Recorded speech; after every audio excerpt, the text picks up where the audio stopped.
Hi there. Welcome to the fourth and final day of Movable Inc. Rethink. I'm Jen Capstraw, the president and co-founder of Women of Email, coming to you live from the outskirts of Midtown Manhattan. Yeah, that means I'm on the uncool Jersey side, but we have got parking here. This is a live session, so forgive the mistakes, obviously, but also I invite you to ask your questions in the chat. I'll do my best to address as many of those as I can at the end of this session. And if we could get the slide deck going. The title of this session is Humanization is the New Personalization. And for the last decade in email marketing, we've been really focused on building relationships with subscribers through personalization. But today, personalization is just one component of the strategies that we can use to humanize our brand's relationships with customers.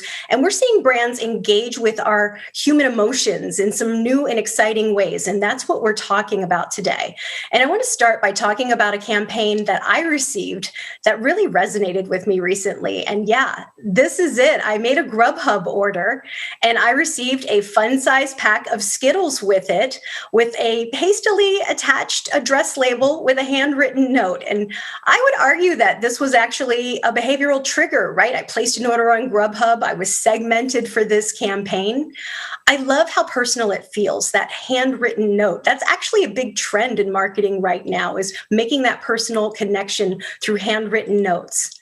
I love the call to action. It is clear and to the point. As far as copy goes, this is spot on.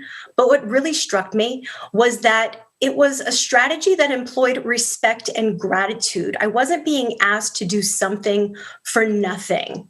And that really made a big impression on me.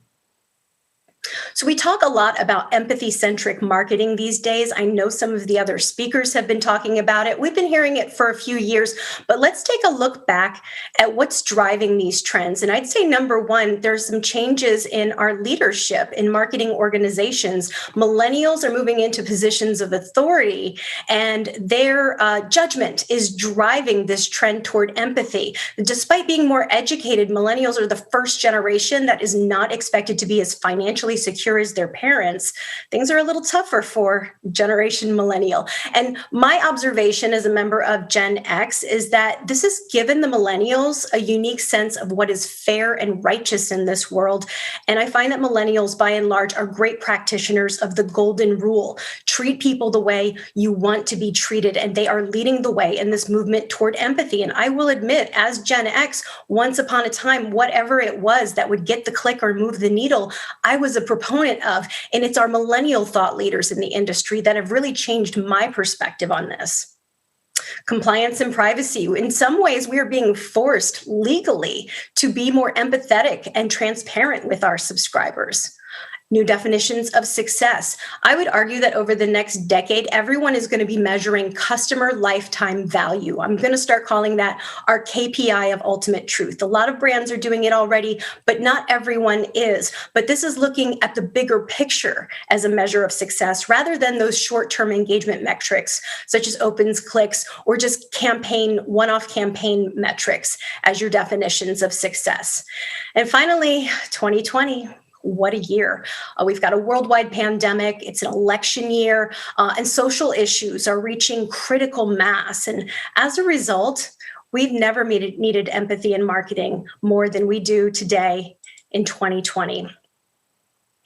This is because empathy is going to drive those human connections that we're looking for, which leads to relationships and ultimately results in loyalty.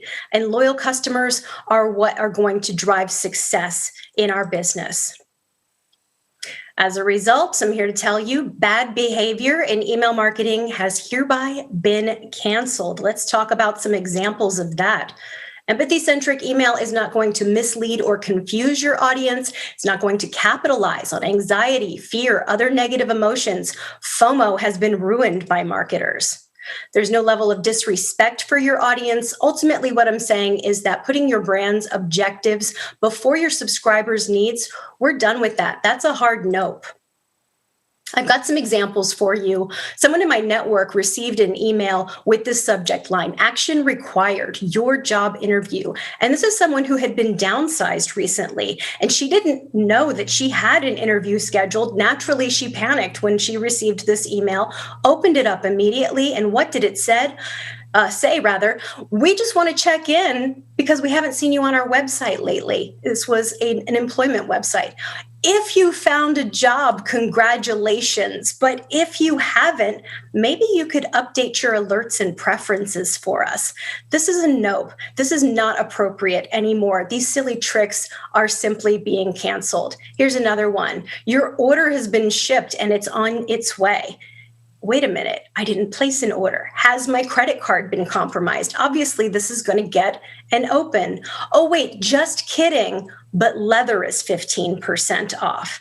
This is not an acceptable strategy either. And there are all sorts of other silly tricks that marketers have employed over the past decade or two that we're no longer tolerating as marketers. Will these accomplish a small little pop in your vanity metrics, such as your open rate and maybe some of your clicks? Sure, it will get you a little bit of bump, but is it a sustainable strategy? No. And it actually is undermining your ultimate goal, which is to maximize customer lifetime value and loyalty. If you want to be successful in the grand scheme of things, you have to treat your subscribers with absolute dignity. Now, some vendors in our space are making some really interesting pledges that I want to call out. First of all, Phrasee, they are one of the sponsors of this event, and they're an AI company in the email marketing and cross-channel space. They use AI to write short text and to optimize subject lines, social ads, push notifications, and they released an ethics manifesto in late 2018, and I thought this was really groundbreaking and significant. If you've been paying attention, AI and machine learning, this type of technology has been leveraged to exploit negativity to drive sentiment and engagement in some nefarious ways in recent years. And so for them to make a stand about their values and what they will and will not do with their technology and what you should and should not do ethically as a marketer was profoundly interesting to me. And I'd be remiss if I did not point out the Tech for Black Founders initiative, Amplitude, Branch, Braze, who's also a sponsor of this event, and Particle and Radar. They all got together to make their technology completely free to US-based early-stage startups that are led by Black founders. And the reason is because only 1% of venture-backed founders are Black. And so they want to do their part to help level that playing field. Brands, meanwhile, they're launching campaigns that are making connections with us. Big ones, small ones, a variety of ways. And I've got a few examples for you. I love this one from Thrive Market. A friend of mine received this after having a problem with an order and reaching out to customer service. And at first glance, it just looks like a typical customer success follow-up message. Hey, how did we do? Can you give us a rating, drop in a comment?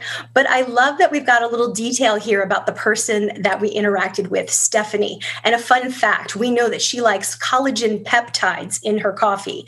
I don't know what collagen peptides are, but I like knowing that about Stephanie.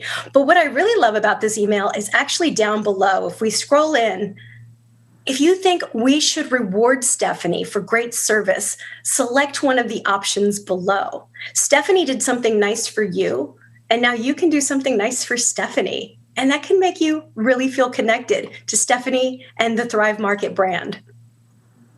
This is an amazing email from the American Red Cross. A friend of mine who'd made a platelet donation received this, and she's not someone who works in the marketing industry at all, but she was so moved by the message that she mentioned it on Facebook.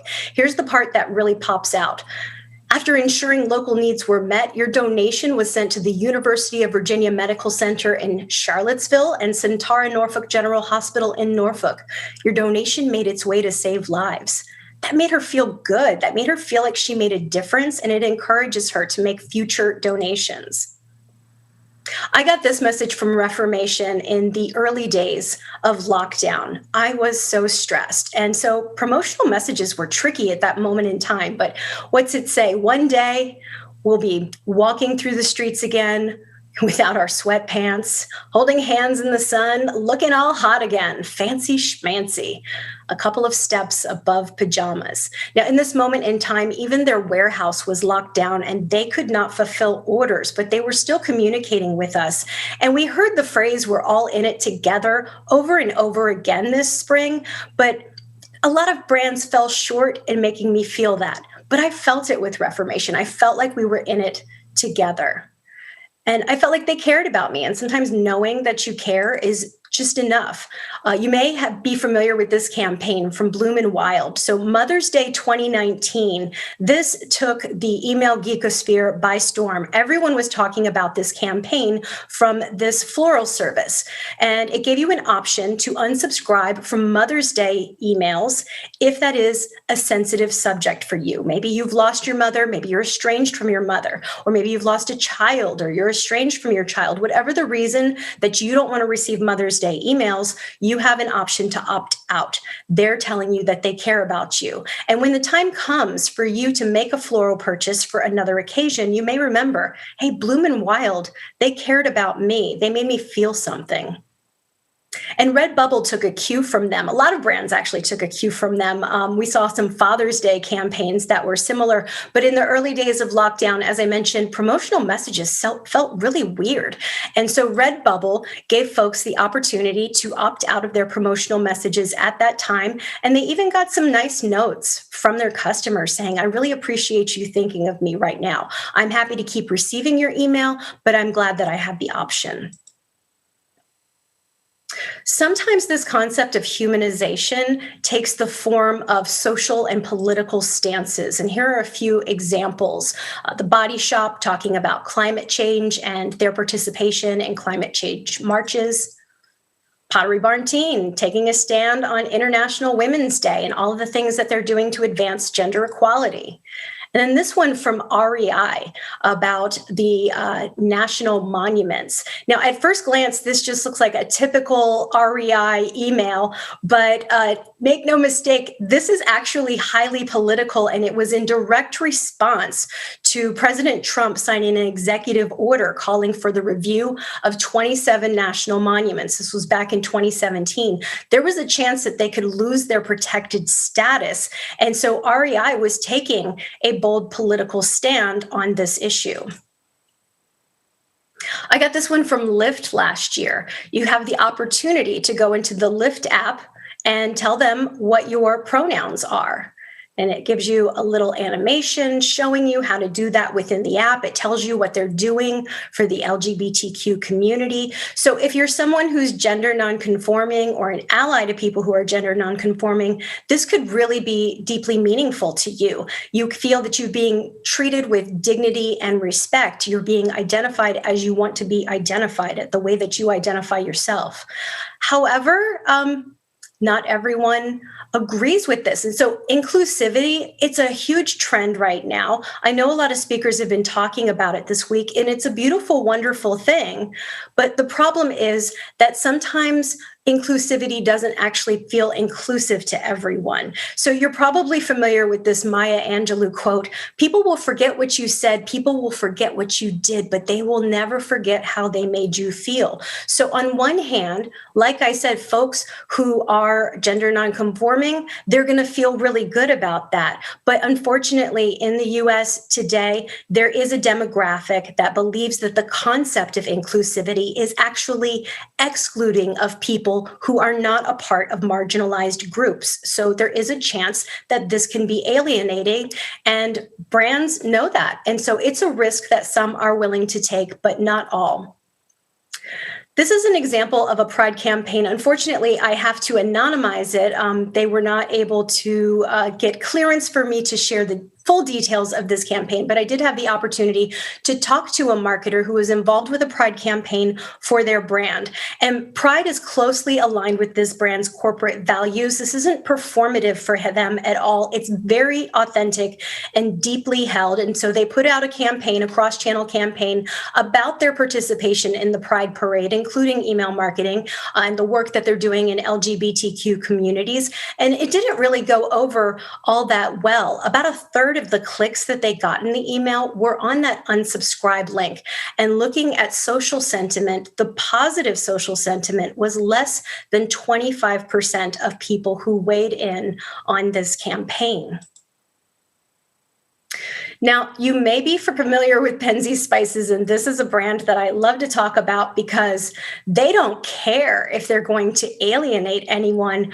Bill Penzey, the founder of this company, has got something to say. They're very well known for strong positions on politics and social issues, and this has been a part of the company since it was founded in the 1980s, and it was a direct mail business. So even when it was direct mail, Bill Penzey would write his thoughts on political and social issues and make it a part of his direct mail campaigns.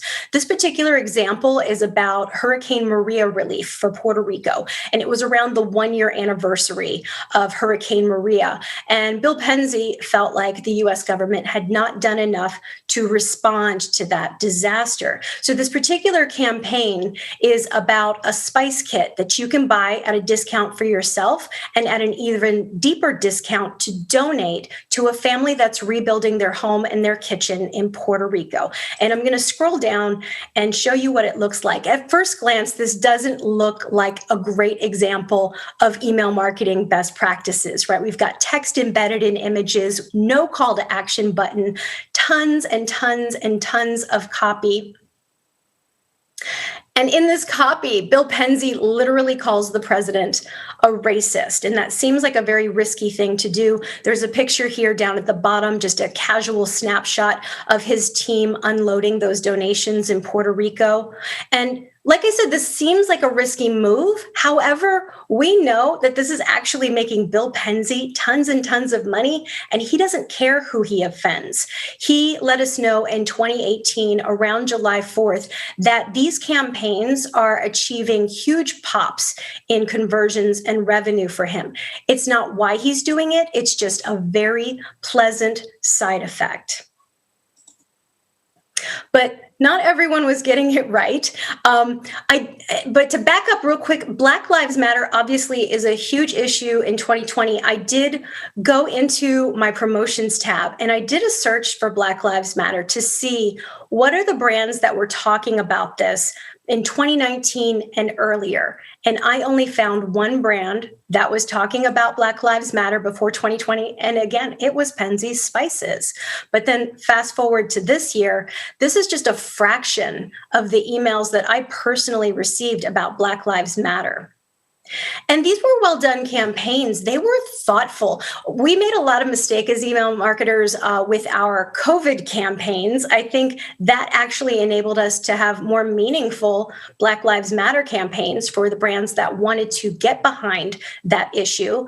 And there were a lot of great ideas about things that you could do to be a part of this movement, things that these companies were committing to doing. And overall, these did not come across as tragically performative or inappropriate. So taking these social and political stances, they tends to be very left-leaning, progressive, or liberal positions, but it's not exclusive to liberal-led brands. And companies like Hobby Lobby, very conservative, they also put their beliefs out there. They have taken these religious beliefs, these very conservative religious beliefs, all the way to the Supreme Court. And while a lot of folks are offended by that, they believe the company is opposed to gender equality, they believe it's opposed to reproductive freedom. There are a lot of folks who love Hobby Lobby for this. They think that this is an example of religious freedom, and they are happy to be customers of Hobby Lobby. These Divisive positions have not hurt Hobby Lobby one bit. They're doing better than ever before. Every year is gangbusters for them. We see the same thing with Chick-fil-A. With the exception of their attempt to expand in the UK, they are doing amazing in the United States. The founders are very conservative. They are very religious, but in the case of both Hobby Lobby and Chick-fil-A, those are authentic and closely held beliefs. And even though they're not representative of that more liberal leaning trend, these beliefs are not harming them. They're not performative. A lot of brands, though, they're shying away from those polarizing messages, and who can blame them? And I can tell you, there's a trend among those brands, and it's dogs. Right? It's kind of ironic that achieving humanization, making that human emotional connection, is being achieved by featuring a non-human friend, our canine pals. And I assure you that if you go into your promotions tab and you search dogs, puppies, puppers, doggos, and so on, you're going to see more dog-themed email than you can even imagine. I was surprised by how many popped up in mine. How do you get people to read privacy policies? You put a dog GIF down at the bottom of the screen. Even Elizabeth Warren got in on the action when she was running for president. You had a chance to have a beer with her, her husband, and her dog Bailey. You could give him big belly rubs as well, beers and belly rubs. This one's my favorite from Glossier. The subject line was "click for dog," and the pre-header was just woof.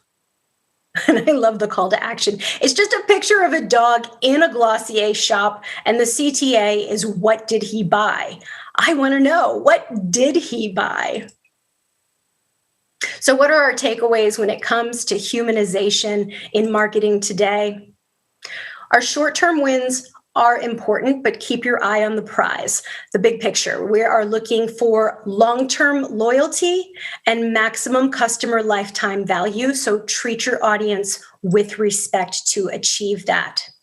Personalization is a very effective way to build relationships, but humanization presents even more opportunities to build those emotional connections. Some of those strategies can be risky, though, so when in doubt, you can always add dogs. So I appreciate you having me here today. I'm going to have a look in the chat and see what kind of questions you've got for me.